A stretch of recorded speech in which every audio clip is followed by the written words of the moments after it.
విష్ణాంశ సంభూతుడైన కృష్ణుడంటే ఇష్టమని పరమశివుడే చెప్పాడు. మరైనా ఎందుకు వెళ్ళనిస్తున్నాడు అని.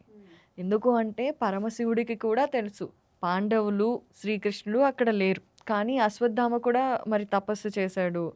మరి అతను కూడా వరం కోరుకున్నాడు. సో, అలా వరమిచ్చి ఆ ఖడ్గం ఇస్తాడనమాట. వెంటనే పరమశివుడు మాయమైపోతాడు. ఆ హోమగుండం అవన్నీ కూడా మాయమైపోతాయి. కానీ ప్రమద గణాలు ఏవైతే ఉన్నాయో అవన్నీ అశ్వత్థామకి తోడుగా వస్తాయి ఆ యుద్ధానికి.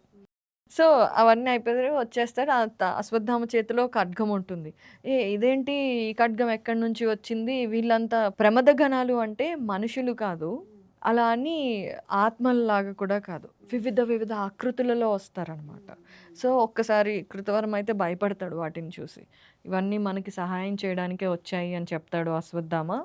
ఇంకా ముగ్గురు కలిసి పాండవ శిబిరాలలోకి వెళ్తారు. అయితే కృతవర్మ, కృపాచార్యుడు శిబిరాలలో ఎంట్రన్స్‌లో ఉండి కాపలా కాస్తూ ఉంటారు. సో, అలా పాండవ శిబిరాలలోకి అశ్వత్థామ ఎంటర్ అయిపోయాడు.